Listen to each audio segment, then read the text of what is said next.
Pode dar uma glória a Deus aí bem forte? Amém. Deus é maravilhoso. Deus é maravilhoso. A sua palavra, ela sempre nos alimenta, nos fortalece. A palavra de Deus é incrível. Amém. Queria convidar você, sem mais delongas, a abrir a Bíblia no livro de Provérbios, capítulo 24. Uma boa noite a todos vocês, a paz do Senhor Jesus. Boa noite para quem está na live, assistindo. Que Deus abençoe sua vida também. Provérbios, capítulo 24, versículo 10.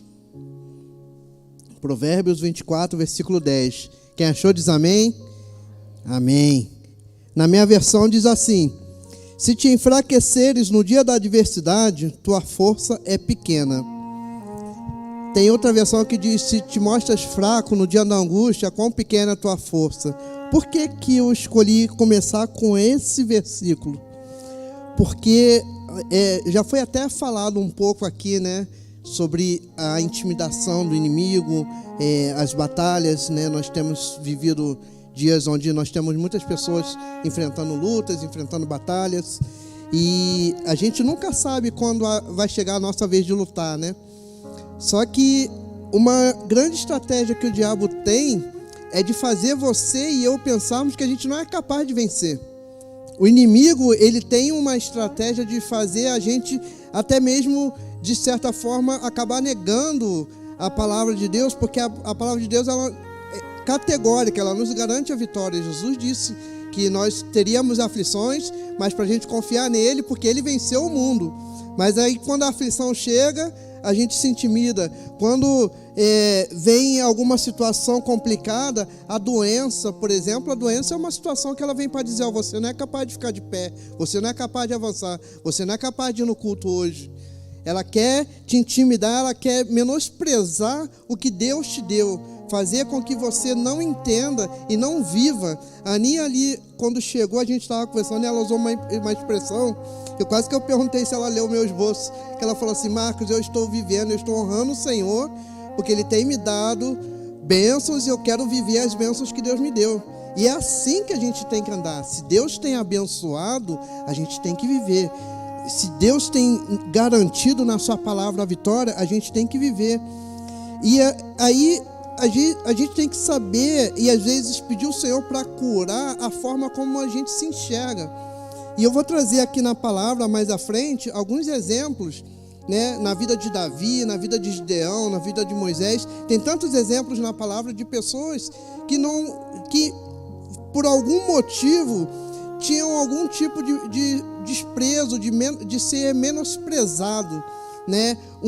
Davi, por exemplo, ele era menosprezado por outros. Gideão, ele mesmo se menosprezava. Moisés se menosprezava. A gente vai ver ao longo da palavra essas situações e como a gente resolve isso, porque isso são coisas que o inimigo usa ainda hoje. Deus fala que você vai vencer, não sou capaz não. Deus fala que vai te usar, não, eu não sou capaz. Deus fala que vai te mandar, eu não tenho como ir. Tem sim, se Deus falou, Ele garante. Eu anotei aqui uma pesquisa, eu ando meio pesquisante ultimamente.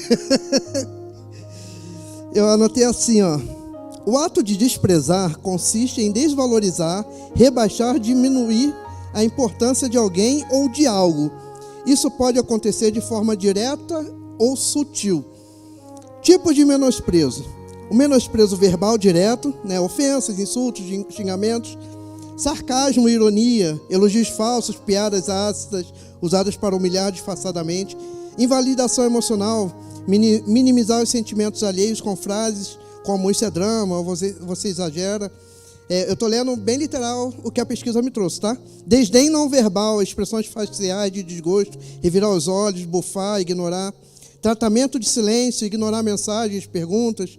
Condescendência, falar com o outro como se fosse inferior, infantilizando ou explicando coisas óbvias. Desvalorização de conquistas, atribuir sucesso a outro, a sorte, a terceiros. Crítica destrutiva constante, apontar apenas defeitos, erros. Comparação depreciativa. Isso aqui é uma coisa que a gente sofre e a gente faz. E às vezes a gente faz contra nós mesmos. Comparar a pessoa com terceiros sempre com o objetivo de fazê-la parecer inferior. Quando eu li isso aqui, eu parei para meditar um pouco, porque em algum momento a gente já passou por algum desses pontos aqui, às vezes como a pessoa que causou o menosprezo, às vezes como a pessoa que foi menosprezada. Mas a comparação, ela é venenosa. Eu costumo dizer que, eu vou dar um exemplo. O Lucas ministrou louvor aqui, né? Quem achou uma bênção a ministração? Amém, né? Imagina, aí foi uma ministração abençoada, aí eu vou para minha casa, poxa, eu tenho que ministrar igual o Lucas, eu tenho que mudar meu jeito de ministrar. Não, eu quero ser igual o Lucas. Mas o que Deus deu para o Lucas é do Lucas, o que Deus deu para mim é meu.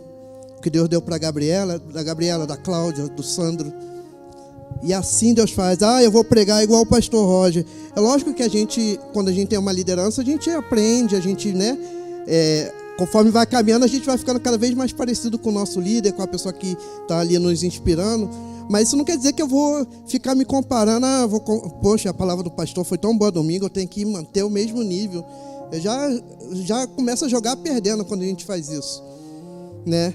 E Deus, Ele não quer que a gente viva assim. Ele quer que a gente saiba exatamente quem a gente é. E num culto hoje de resgate, a gente precisa resgatar essa identidade, essa capacidade de saber quem a gente é, saber o que Deus deu nas nossas mãos, para que a gente possa viver o melhor de Deus. Eu vou trazer aqui alguns pontos para a gente ver alguns tipos de desprezo e menosprezo que eu vou começar por Davi, né? São textos bastante conhecidos que a gente vai passar aqui. E Davi, né, o grande rei de Israel, um homem segundo o coração de Deus, um grande guerreiro, super vitorioso, com histórias incríveis. Só que quando a Bíblia começa a contar a história de Davi, parece que Davi não era muito popular na sua própria casa, né? Davi era aquele homem que ficava lá no pasto, cuidando das ovelhas. Eu lembro que há um tempo atrás o pastor Roger trouxe uma palavra explicando, né, a questão aqui de Davi estar sempre cuidando das ovelhas. Eu não sei quem lembra, mas Davi, ele estava lá. Agora você imagina, chega, sei lá, vem uma pessoa super importante, né, um grande líder, uma pessoa super famosa para visitar a sua casa. Você vai arrumar a casa, você vai arrumar a mesa, você vai chamar a sua família para receber aquela pessoa importante. E Davi ficou de fora. Davi, ele foi deixado de fora pelo seu próprio pai. E o primeiro tipo de menosprezo ou de desprezo que eu trouxe aqui é o da própria casa, da própria família. Eu queria que você olhasse na sua Bíblia, 1 Samuel, capítulo 16, versículo 11. 1 Samuel 16, versículo 11. Na minha versão vai dizer assim: E disse a Jessé: Estão aqui todos os seus filhos? E ele disse: Resta ainda o mais jovem, eis que ele cuida das ovelhas. E Samuel disse a Jessé: Mandai trazê-lo, pois não nos assentaremos até que ele venha. Versículo 12 diz assim: E ele mandou buscá-lo, e o trouxeram para dentro. Ora, ele era ruivo e ao mesmo tempo de formosa aparência, agradável de se olhar. E o Senhor disse: Levanta-te e unge-o, pois este é ele. Aqui a gente vê essa situação. Samuel, ele foi incumbido de ungir um novo rei, né? Deus havia reprovado ali a atitude de Saul, tirou de Saul o seu espírito e disse: Olha, vai lá para Judá que você vai ungir um novo rei. E Samuel foi à casa de Jessé. Aí teve a situação, né?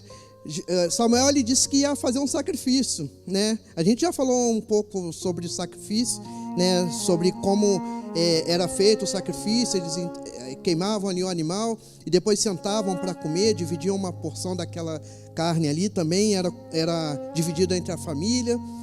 Mas Davi ficou de fora. Aí eu anotei alguns pontos. Vocês sabem que eu tenho um pouquinho de imaginação, né?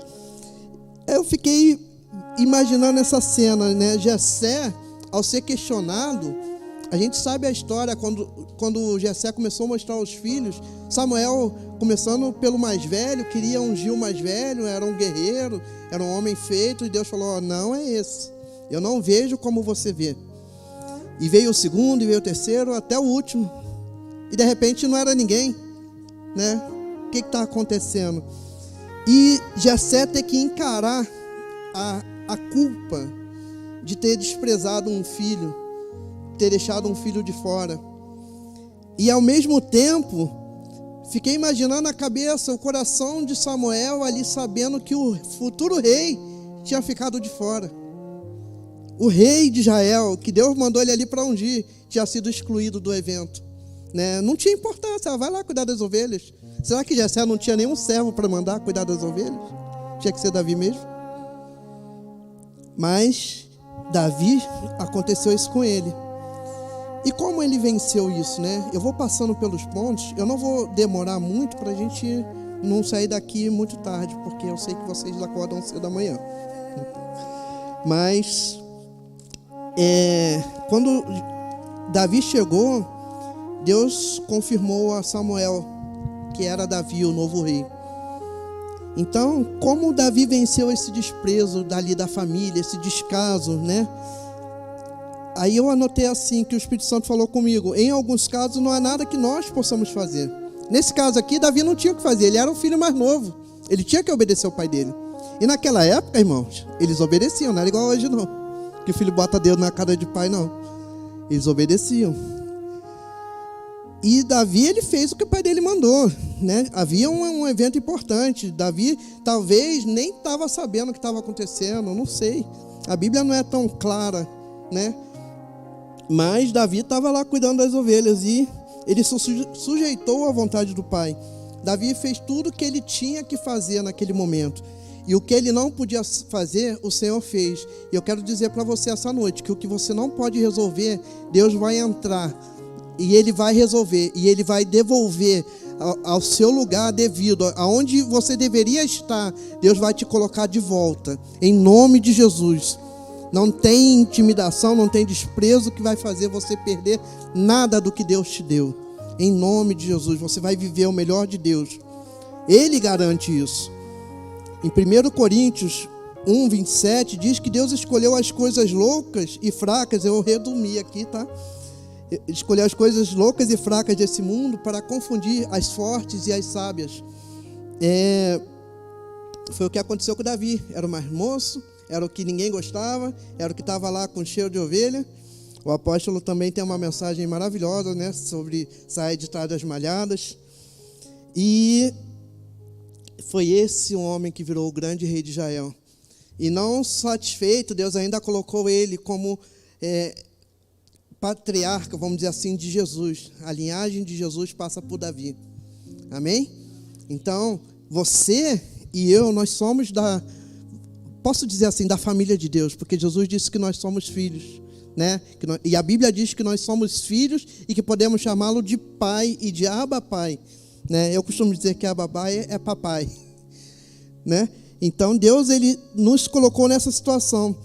Davi ainda, lá no capítulo 17 de 1 Samuel, vai mostrar uma segunda vez que Davi ele sofreu um ato de ser menosprezado. No versículo 28. Versículo 28 vai dizer assim: E Eliabe, seu irmão mais velho, ouviu quando ele falou aos homens, e a ira de Eliabe se acendeu contra Davi e disse: Por que desceste para cá? E com quem deixaste as poucas ovelhas no deserto? Eu conheço o teu orgulho e a inconveniência do teu coração, pois desceste para que pudesses ver a batalha. Aí o versículo 29, Davi diz assim: E Davi disse: O que eu fiz agora? Não há uma causa. Davi, ele estava ali, mais uma vez, obedecendo seu pai. Davi foi ungido rei, mas continuou cuidando das coisas da sua casa, continuou cuidando das ovelhas. E o pai dele mandou ele levar, ver como estavam seus irmãos e levar ali um presente para o capitão da companhia deles ali na guerra. Eles estavam em guerra contra os filisteus. E quando Davi chega, ele se depara com o Golias, né? A gente conhece a história. Golias desafiando o exército de Israel, dizendo: manda um guerreiro para lutar comigo, manda alguém que me enfrente. Se eu vencer, vocês serão servos dos filisteus. Se ele vencer, nós seremos seus servos, né? Ele falou assim: manda alguém que tenha coragem de me enfrentar, de colocar tudo em jogo. Só que não tinha ninguém que tinha coragem. Estava o exército inteiro ali, ficaram dias ouvindo aquela afronta, e ninguém se manifestava. E chega Davi, fez o que tinha que fazer, foi dar uma olhadinha, né? Foi dar uma olhadinha na batalha e escutou Golias falando. Quando ele começou a questionar, a Bíblia diz que ele pergunta assim: o que vai ser feito a quem vencer Golias, né? Tipo, é como se ele dissesse assim: se eu vencer ele, eu ganho o quê? Qual é a recompensa? Porque Davi, ele ficou indignado ao ver a afronta contra o exército do Deus vivo. E ele é muito claro ao dizer isso. Só que Eliabe, ouvindo as palavras de Davi, ele ficou irado, ele ficou bravo. E ele começou a falar para Davi: o que você quer? O que você está fazendo aqui? É como se ele tivesse anotado assim, ó. Vê se você já ouviu alguma coisa desse tipo. Aqui não é teu lugar. Teu lugar é no pasto. Você não serve para estar aqui. Você não é capaz. Era isso que Eliabe estava falando para Davi. Quantas vezes a gente não ouve? Eu lembro uma vez que eu entrei numa empresa. Eu tinha ficado um período fora da minha área, da minha formação. E eu arrumei um emprego e entrei no lugar de um cidadão que pediu demissão. Só que passado alguns meses ele pediu para voltar e a empresa o recontratou, mas eu fiquei na vaga dele. Ele teve que fazer outra atividade. E ele passou a me perseguir diariamente. Ofensas, coisas absurdas. E teve um dia que ele falou algo assim para mim. Eu fiz uma pergunta, eu estava aprendendo ainda, né, o trabalho. E ele disse: pula da janela, você não tinha que estar aqui não. Você tinha que estar na obra, você tinha que ser pedreiro. Aí naquele momento ali, acho que Deus pegou, desligou todas as minhas sinapses para eu não reagir. Deus desligou todos os botões, assim, falando, eu não consegui nem falar. Porque talvez se eu falasse, eu ia falar alguma coisa ruim, né? Porque eu fiquei muito irado. Mas, como eu disse que Deus honra, passado algum tempo, esse mesmo cidadão me chamou para almoçar. E ele disse assim: vamos almoçar, eu vou pagar teu almoço hoje. Eu fui meio desconfiado, né? Porque ele tinha essa atitude ruim. E a gente começou a almoçar e de repente ele falou assim: olha, eu queria te dar os parabéns. Eu falei: por quê? Porque esse tempo todo que eu estou aqui, eu nunca vi ninguém ser promovido tão rápido quanto você foi. Naquela época eu já tinha recebido minha 3ª promoção, em 1 ano. E ele teve que admitir, eu não falei nada, eu não cobrei. E aí, você lembra que você ficava me xingando? Não falei nada, eu continuei trabalhando. Aqui Davi, ele fez a mesma coisa, ele ignorou. Eliabe falou assim: você não tem condição, você não tinha que estar aqui, o que você está fazendo aqui? E Davi ignorou. A Bíblia diz que ele foi passar e perguntar para o próximo. Ele deixou Eliabe lá esbravejando. E na sequência do texto, né, eu anotei aqui uma referência de Neemias 6, versículo 3, que quando Neemias ele é chamado para ir ter com os adversários dele, Neemias fala assim: olha, eu estou fazendo uma obra importante, uma grande obra, eu não tenho tempo para ir perder com vocês. E Davi fez isso, ele não perdeu tempo, ele seguiu. E assim ele venceu ali a atitude ruim do seu irmão. E ele foi falar com o rei, né? Davi foi falar com Saul, e Saul mais uma vez menosprezou Davi. E de repente Saul, lá no versículo 32, eu não vou ler, eu vou só citar, para a gente não demorar demais, mas no versículo 32 e no versículo 33, quando Davi se apresenta, ele diz, né, que iria enfrentar o Golias para Saul não ter medo. E Saul fala assim: você não dá para você lutar com esse cara não, ele é guerreiro e você é um menino.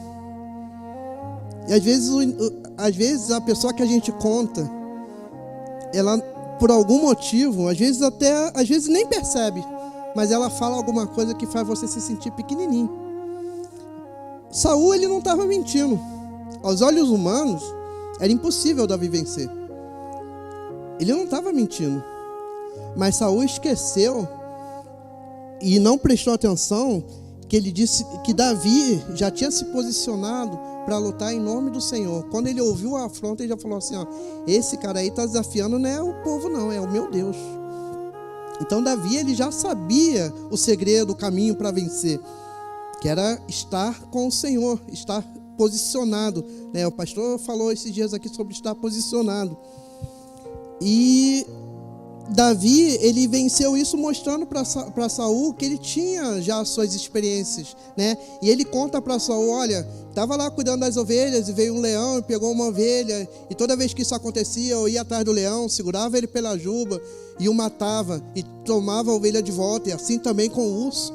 E Davi diz, o Senhor entregou o leão e o urso nas minhas mãos, e assim será com esse filisteu. E o teu inimigo, que hoje não é mais a pessoa que às vezes age, mas o espírito que age atrás disso, o Senhor também vai entregar nas tuas mãos, e você vai ter vitória. Ninguém vai conseguir menosprezar e diminuir a capacidade que Deus te deu. E Davi, ele ainda mostrou uma sabedoria, porque Saul ofereceu para ele a sua própria armadura. A armadura do rei era a melhor armadura do exército, era a mais protegida, a mais forte. Eu imagino que era a melhor espada, o melhor escudo. E Davi andou desengonçado e falou, isso aqui não é para mim não, e eu estou acostumado a lutar de outro jeito. E às vezes as armas que oferecem para a gente, vocês lembram que eu falei da comparação? O que é do outro, é do outro. A armadura servia para Saul. Saul venceu várias batalhas com aquela armadura, mas não servia para Davi. E Davi foi lá no rio e pegou 5 pedras. E eu ouvi esses dias uma mensagem dizendo que Davi pegou 5 pedras e tinham ali 5 gigantes. E era uma mensagem como se Davi dissesse assim, se vier os 5, eu vou derrubar os 5. Era uma para cada um. Davi não acertou a primeira por acaso, ele acertou porque ele sabia que Deus ia dar a vitória para ele. E se viessem os outros, ele ia derrubar os outros também. E assim Davi venceu. O inimigo o desprezou. A gente conhece a história, né? Golias, o grande guerreiro, está no versículo 43, 44, fala, ó, você vem a mim com paus, com pedras, né? Eu sou algum cachorro, e ameaça Davi, espragueja Davi, e ofende Davi, e tenta fazer Davi desacreditar. Mas Davi, ele estava tão posicionado que ele disse, ó, hoje mesmo o Senhor vai te entregar, e eu vou dar sua carne para as feras. E Davi, quando ele lutou contra Golias, ele disse para ele assim, você vem com espada e com lança, e eu vou a ti em nome do Senhor. Eu quero dizer para você essa noite que não importa a arma que o inimigo vai usar contra você, lute em nome do Senhor, lute no nome do Senhor, use o nome de Jesus. Não há outro nome que seja mais poderoso que o nome do Senhor. Não tem presidente da república, não tem ONU, não tem nada que seja mais poderoso que o nome de Jesus. E é assim que a gente vence, né? Às vezes as situações vêm para fazer a gente se sentir achatado. Eu falei aqui da doença, mas tem a situação financeira, o pastor já falou aqui no momento da oferta, tem situações de trabalho, situações em casa, várias situações que fazem a gente olhar e falar assim, eu não tenho condição de sair dessa, mas o Senhor te deu a arma mais poderosa do universo, que é o nome de Jesus, amém? E Davi, ele foi certeiro no ataque, e tem um detalhe aqui na luta que às vezes a gente deixa passar despercebido. Davi, ele não parou na pedrada. Quando Golias caiu, ele não saiu comemorando, né? Às vezes a gente tem uma vitória, eu digo que a gente tem que comemorar pequenas vitórias, mas a gente tem que continuar lutando e vencer até o fim. E Davi fez isso, ele viu Golias caído, correu, pegou a espada e terminou ali, né? Desviveu, vamos dizer assim, porque a gente está online, desviveu Golias e venceu ali a batalha. E ali naquele momento Israel teve uma grande vitória, porque depois eles perseguiram os filisteus e os afugentaram. E Davi estava pronto. Eu quero dizer para você hoje que você precisa estar pronto e pronta para lutar. Eu comecei dizendo que a gente nunca sabe quando a luta vai chegar, né? Um belo dia, Karine estava cozinhando ali e a panela explodiu. Quem espera isso? Outro dia eu estava saindo do Ipiranga, na reunião no Atualiza, Entrei no Uber, eu ando de Uber toda vez. Atravesso aqui, passo, vou por dentro, vou pela marginal, vou por tudo quanto é lugar. O carro começou a andar, veio uma van e achatou o carro, que a gente ficou no limite entre a van e o muro. Não tinha mais para onde ir, mas o Senhor livrou. E assim vai, a gente não sabe quando é que a luta vai chegar. Né? A pastora estava passeando, se machucou. No momento de alegria, de felicidade, comemorando o aniversário do sobrinho, né? E se machucou. A gente não sabe quando a luta vai chegar. Mas o que eu sei dizer para você é que a gente precisa estar pronto. E a gente, para estar pronto para lutar, a gente precisa buscar o Senhor, a gente precisa se alimentar da palavra, a gente precisa orar, jejuar, se fortalecer, porque a Bíblia é o nosso alimento. Da mesma forma que a gente toma café, almoça, janta todos os dias, a gente também precisa se alimentar da palavra todos os dias. Porque quando a luta vier, é aqui que a gente vai achar a resposta. Em nome de Jesus. Para terminar, já estou terminando, o quinto tipo de desprezo ou de menosprezo, eu não sei se existe essa palavra, Fabi, a professora aí, se eu estiver errado me corrija. O autodesprezo, né? Que é quando a gente mesmo se sabota. Até aqui Davi ele foi menosprezado por outros, mas às vezes a gente mesmo olha e fala como o povo lá no deserto falou assim, ó, a gente não pode entrar em Canaã não, porque lá eles são grandes, eles são muito fortes e nós perto deles somos como gafanhotos. E eles ainda falam que o povo falava isso, sendo que quem falava era eles mesmos. E esses 10 convenceram todo o povo a desistir de alcançar a terra prometida. Porque eles se viam como gafanhotos. Eles se viam como insetos diante daquele povo, mesmo Deus falando que era para eles irem, que Deus ia dar a vitória. Mesmo eles já tendo passado por vários momentos ali, onde Deus livrou eles lá no Egito, e levou eles no deserto, e Deus abriu o mar, e Deus sustentou eles no deserto, e Deus manifestou sua glória no monte, e Deus fez várias coisas, mas ainda assim aquele povo duvidou. E por causa disso o povo andou 40 anos no deserto. Por causa de duvidar, Moisés não entrou na terra prometida. Porque Deus falou para ele dar ordem para a rocha. Ele foi e bateu na rocha. Não era para bater, era para falar.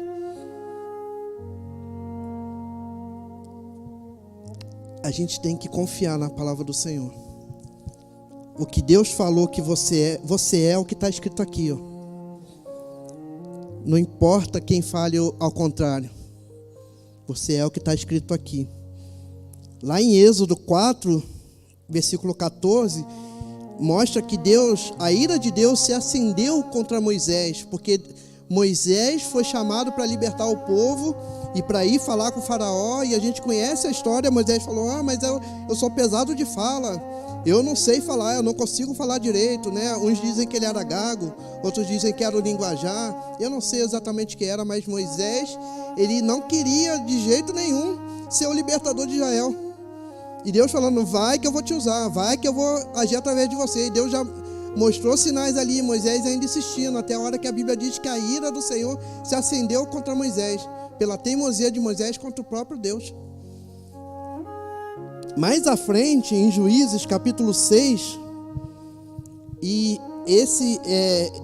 eu até anotei aqui os trechos que eu vou citar, que é Juízes 6, versículos 13 a 15, e também 30 a 40, e no capítulo 7, de 9 a 15. São momentos que Gideão, ele simplesmente falou assim, ó, eu não acredito que você vai me usar para libertar Israel, não. O anjo do Senhor chega para Gideão, fala, olha, vai lá, você vai libertar Israel, vou te usar. E ele fala assim, se você está falando comigo mesmo, aceita a minha oferta, espera aí que eu vou fazer um rango ali para você comer. E o anjo aceitou ali, esperou, aceitou a oferta. A gente falou sobre isso na célula, né? E também falamos aqui esses dias numa palavra de oferta. E depois Gideão falou assim, mas agora eu quero ver ali, quero que o orvalho caia na lã e o chão fique seco. Agora eu quero que o chão fique molhado e a lã fique seca. E Deus fazendo. E depois disso, Deus falou, deu orientações, filtraram ali o exército, E Gideão ainda estava duvidando, e Deus viu que ele estava duvidando e falou assim, ó, se tu tiver com medo de descer contra eles, pega teu auxiliar e vai lá no acampamento deles e escuta aqui que eles estão falando. E quando eles chegaram lá, a gente vê que ele estava ainda com medo porque ele foi, né? E quando eles chegaram lá, os inimigos estavam falando assim, tive um sonho, aí conta o sonho. E o outro fala assim, isso aí nada mais é que a espada de Gideão, que o Senhor entregou a gente na mão dele. Ele teve que ouvir do inimigo para acreditar em Deus. Que dificuldade, hein? Espero que a gente não seja assim. Em nome de Jesus. Espero que você e eu sejamos capazes de reconhecer a chamada de Deus e entender que se Ele está nos chamando, Ele vai nos capacitar, Ele vai nos dar força, vai nos dar unção, vai nos dar todas as ferramentas necessárias. Em nome de Jesus. Em nome de Jesus. Então, acredite que o Senhor vai cumprir. Se Deus falou, Ele vai cumprir. Efésios 6 fala sobre a armadura de Deus. E eu estou terminando de verdade agora, né? Revista-se da armadura espiritual, né? Capacete da salvação, couraça da justiça, a espada, o escudo, o cinturão, os sapatos do evangelho, né? Acho que eu lembrei tudo, né? Tô novo ainda, gente, ó. 49 com cara de 48.10. E Deus, Ele nos deu as armas aqui. Por isso que eu falei que a gente tem que conhecer a palavra. Está na Bíblia. Está tudo aqui, ó. Quando você se reveste dessa armadura, o ataque pode vir. Porque com essas armas aqui não tem como o inimigo te vencer. Quando a gente vigia, como está escrito na palavra, vigiai e orai, lá em 1 Pedro, se não me engano, vigiar e orar, porque o inimigo está bramando como leão. Ele está dizendo para você vigiar e orar, não é porque para você ver a hora que você vai morrer, não. É para você ver o ataque e você se defender e você vencer, você prevalecer. Em nome de Jesus. Deus nos chamou para vencer, Deus nos chamou para conquistar. Hoje é um culto que a gente fala sobre resgate. Então, se você precisa resgatar alguma coisa hoje, que você comece resgatando essa identidade que Deus nos deu de sermos mais que vencedores. Não tem derrota para filho de Deus. Não tem momento de, não, dessa vez eu perdi, não.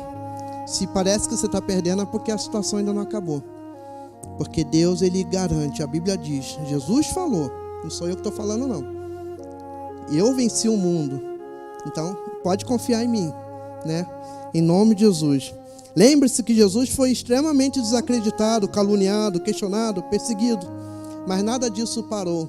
Nada parou Jesus. Jesus, Ele não... Em nenhum momento a gente vê Jesus chorando. Eles não acreditam em mim. Não, Jesus só continuava. Ele respondia o que tinha que responder e seguia o seu caminho.